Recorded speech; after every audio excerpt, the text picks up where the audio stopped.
Welcome back, everybody, to another scary edition of Ghost Stories Told from the South. I am your host, Stephen LeBooth. We've got some skilly stuff for you today, girls and guys. Ooh, I hope we don't scare you too much. It's been a good week. I'm glad hump day's over. Yeah, I'm recording. It's late. Sorry I didn't get it hooked up or going uh, for a Wednesday morning. My bad. But hey, I'm getting it going now, and I'm gonna tell you some scary stuff, guys. I hope you've been having a good week, and I hope everyone's been fine and dandy. Cause it's been pretty good over here. I don't have that saying host too. Huh. I don't know. But hey, it is what it is what it is. But we got some great, good, scary stories for you, like we normally do, guys. And just want to say thank you for the downloads and everything. We're almost up to 300 downloads for the month. That's like numbers we get for Halloween. I know y'all probably think that ain't much, but that's pretty cool to me, man. 300 in a month, man. Keep it up, guys. I want to thank everybody for downloading and listening. And yes, I have started to put some stuff on Archer, and you can go there and find us. And you got to pay, but it's only 99 cents. So I didn't want to break everybody, but I'm gonna start putting some stuff there. So hey, we'll see what it is, man. How to be good, but I guess we'll get down with some scary stories, guys. Our first story comes to us. We're in North Carolina right now, so this is the Rose Hill Plantation. The Rose Hill Plantation was built in 1827. Belonged to the William H. Oh, sorry, William H. Geist, the 68th governor of 68th governor of South Carolina. Oh, I'm sorry, we're in South Carolina. My bad. We all here.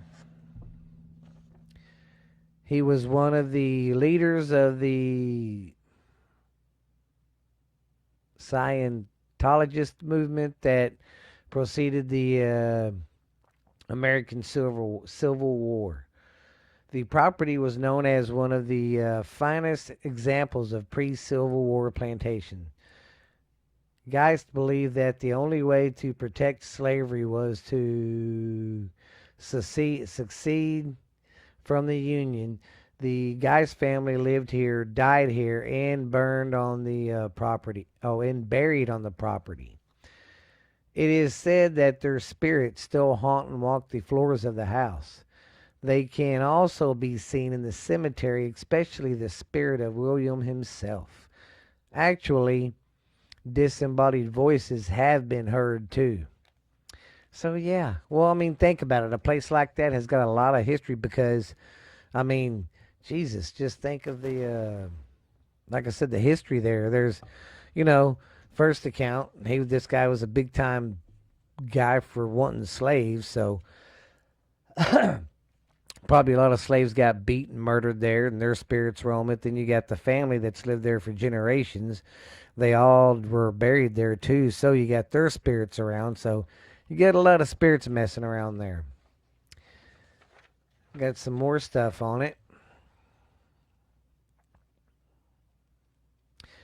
Okay, this one was built and buried in the cemetery.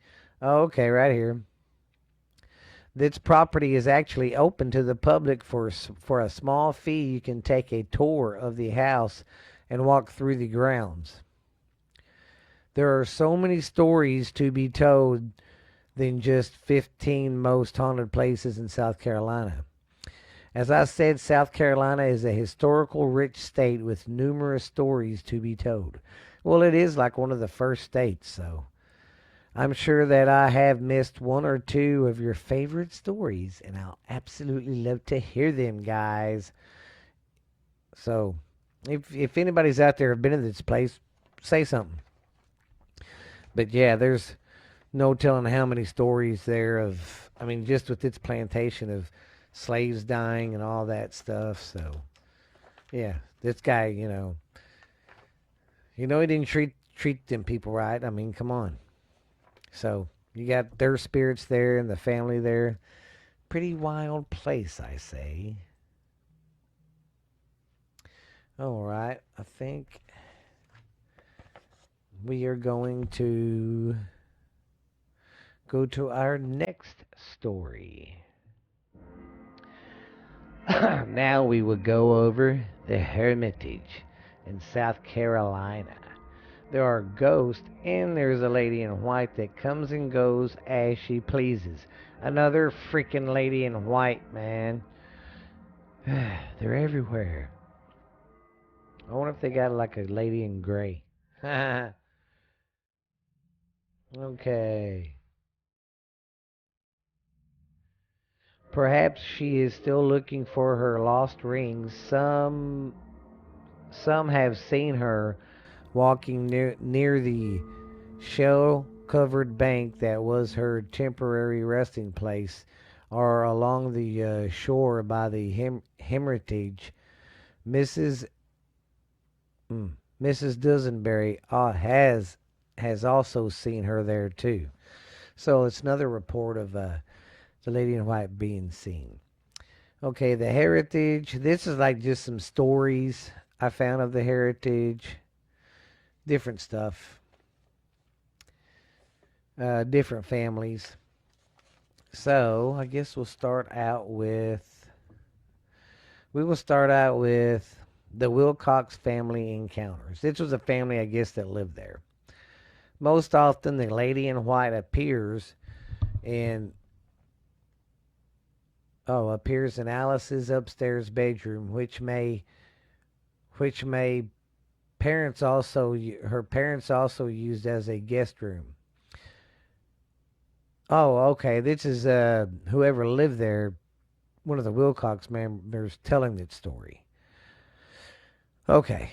So my brother Dick has seen her there a number of times and even walked right through her once. A little cousin staying in Allison's room one time described a beautiful lady in white who had comforted him when he was crying. My mother and sister occasionally saw her there in the dressing seen her there in the dressing table room mirror and finally told us that if we keep putting her in the bedroom to sleep, she would stop visiting us. She was tired of being startled by her appearance. So basically, she wanted her to quit getting put in there. My mother started to sleep in Alice's bedroom one night herself.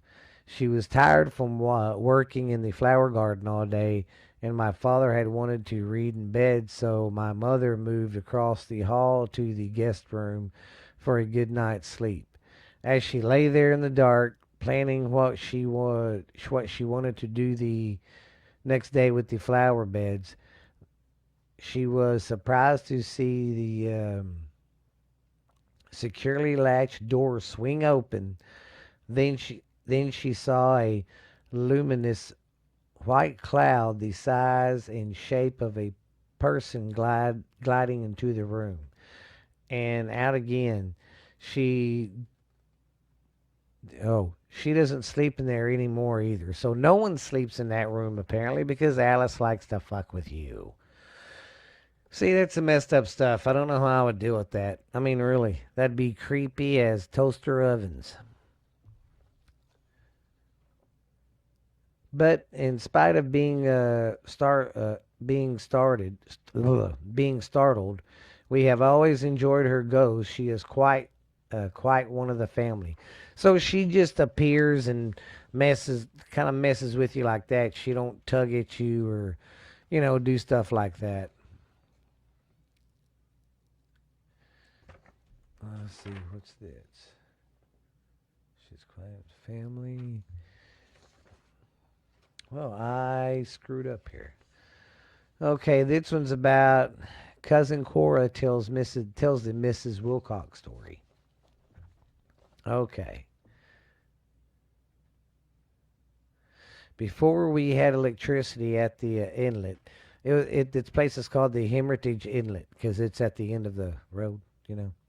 Anyways, before we had electricity at the inlet, we all lit our homes with kerosene lamps. One night, shortly after Mrs. Chandler and her husband Tom were married, they were relaxing in the downstairs sitting room of the Hermitage house. It was lit by a kerosene lamp. Mrs. Wilcox needed the light somewhere else briefly, so Mrs. Wilcox said here picked up the lamp and carried it off to her mother, leaving her husband sitting peacefully in the dark. Pretty soon a cry across from the darkened sitting room. Bring back the lamp, he heard. When Mrs. Wilcox and Mr. Chamberlain and Mrs. Okay. When Mrs. Wilcox and Mr. Chamberlain hurried back with the lamp, they found Mr. Chandler sitting stiffly with eyes as big as saucers. He said that someone had been in the room with him, but she had floated into the hall and up the stairs. Okay, so it was this guy saying, hey, bring the lamp back because this girl's scaring the shit out of me.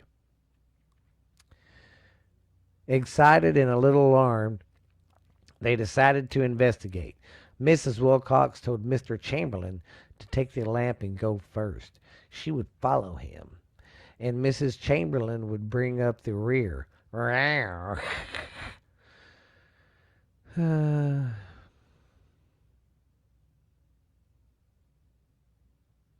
Okay, so they went out of the sitting room and into the hall in that order, with Mr. Chamberlain in the lead, holding the lamp way up over his head. As they entered the hallway, past where was I at? God dang it! I hate it when I look. As they entered the hallway, they passed Mrs. Wilcox sewing basket sitting on the Victoria. It's like a big I don't know how do you say it. I don't know how to explain that really. Anyways, it contained a pair of soft pajamas waiting to be mended. In a spirit of mischief, Mrs. Mrs. Chandler grabbed up the pajamas, sewed them up wadded them up into a ball and threw them into the air over the stairs. She was so quick that all anyone saw was the white thing unfolding and coming down the stairs at them. Mrs. Wilcox said that she gave the screech so loud it was scared the neighbors. And then they all laughed until they nearly gave up the ghost themselves. So they was having some mischievous fun and actually stumbled onto some shit, some stuff. And I really didn't get a whole lot on the background on the house or anything. I just had like some different stories about the lady in white. Gotta love her, man. She's a beauty. One of a kind. Lady in white. I'll be lucky if this one's going to be 30 minutes. I got like 5, 6 stories, so I'm hoping they last a little longer than I hope they go 30. I hope they go 30. Okay. Let's get on with our next story. This one's called the Seven Devil Bridge in Woodruff, South Carolina. Locals claim that crossing the Seven Devils Bridge at presently midnight, it is a traumatic experience, and those who do it those who do it go mad, at least temporarily. Some people also claim to see greenish colored lights off in the distance while sitting at Seven Devils Bridge. Well, they say it is haunted by 7 different spirits there. And you ask, why are there 7 spirits there? Well, I'll tell you. 7 men were hung and left as warnings to others there. They were slaves and they tried to get away. They ran off and they got caught. So, as an example, they hung them up on a bridge. So, that'd scare all the other slaves not to run off. But they're, oh, I already said that. They tried, like I said, they tried to get back. They dragged them and beat them back to the bridge. And then they hung them after they beat the crap out of them. It was just some shitty times for us back then. We were so ignorant. We can still be ignorant, but hey, we're getting better at trying as people. Anyways. And of course, that's the spirits that they say haunt the place. But there's been, sightings of a light. They say if you do that, you'll hear, at midnight, you'll hear rare screams and stuff. So pretty creepy. If anybody's ever been there, send me an email and tell me. Seven Devils Bridge. They say you can't drive a car on there now, but you can still walk on it right at midnight and see what happens, man. Report. Come on. My computer's being a little retarded. I'm going to have to smack it. All right. Now here's story 4. And this is the Admiral's house in North Charleston. So, sorry about the pause there. But like I said, this is Admiral's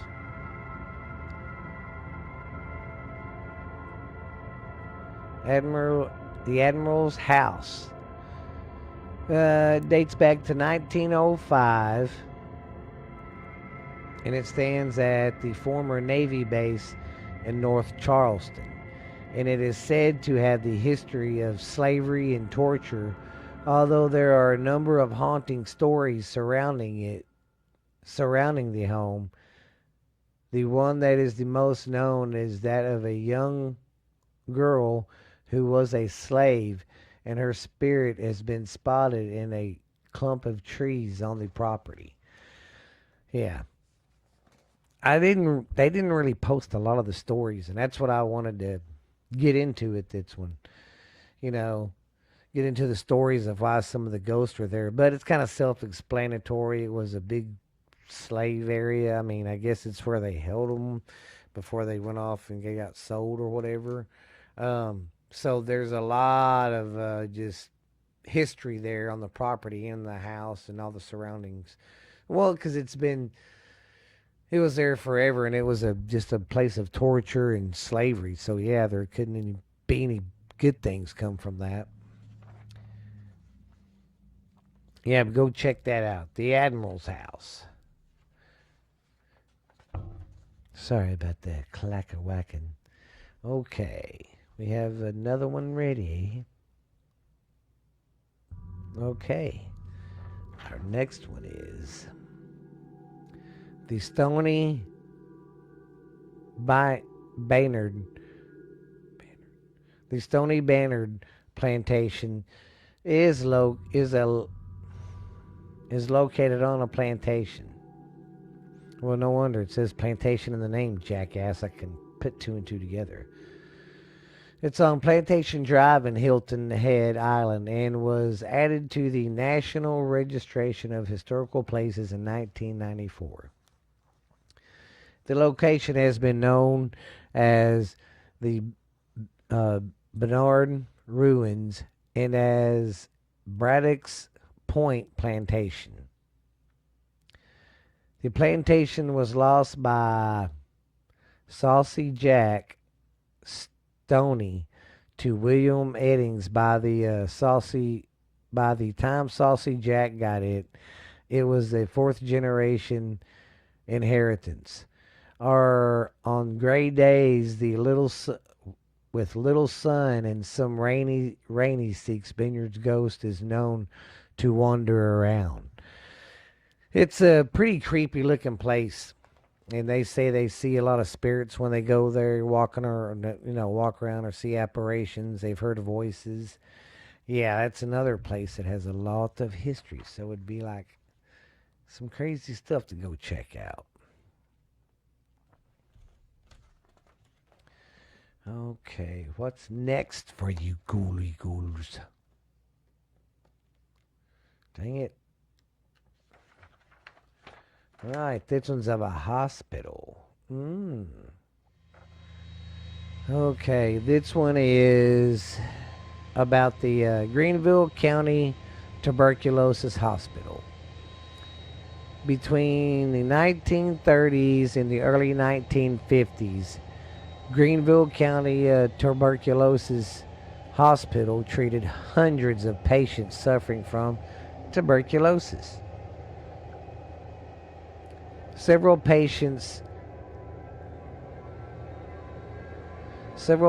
died because of the disease, though it's not clear just how many never made it home. So, this place has a lot of history of, just people dying so far. After closing for good sometime in the 1950s, South Carolina Hospital sat largely abandoned until a fire raged through the building in 2002. Before its fairy demise, people exploring the old building claimed they could hear screams, sobs, and footsteps impounding down empty halls. And locals say the ghosts are still there. The building has long gone.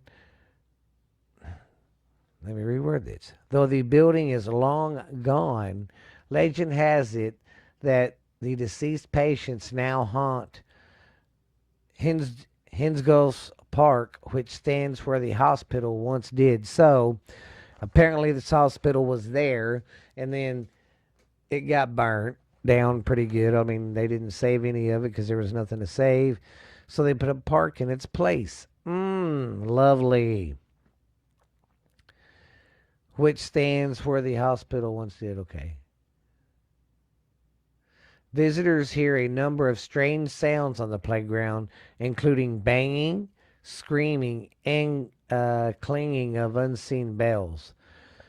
Excuse me. At night, people spot shadows flicking in the darkness, and in fact, some people living near the park claim these shadows bring the shadowy. They claim that these shadows brings. The shadows come in after the darkness, when it gets dark.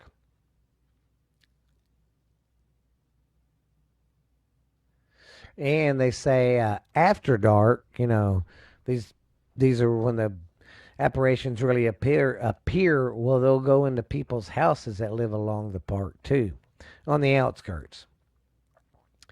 There's been reports of pools of blood also in the park, along with the screaming and all the other stuff they hear sometimes.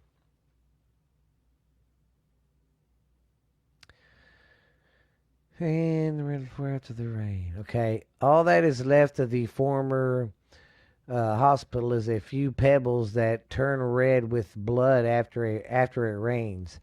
The puddles are located near a memorial bench in the park. Locals suggest that the blood is from the patients who died at the TB hospital, and that the park bench stands on the site where the institution's morgue was. Ew, it's kind of creepy. That'd make a good conversation piece. Oh, so you hear letting your kid play? Well, this used to be Oh, and here's some more about it. Oh, and it also served as a insane asylum and a prisoner release site over its lifetime. That's so it was a hospital, insane asylum, and then like a prisoner release prison kind of deal.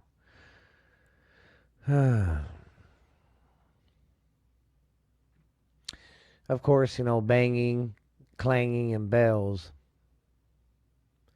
And they talk about how it burnt down on this one. And like I said, the surrounding areas are haunted too, just as bad as everything else in its fine place. Okay, ladies and gents, this is my last story of the evening. Okay, our next story is about the White Point Gardens in Charleston. Okay, let's see. It is also known as the Battery. The gardens are said to be haunted by the spirits of countless pirates that were hung here, and it is said that its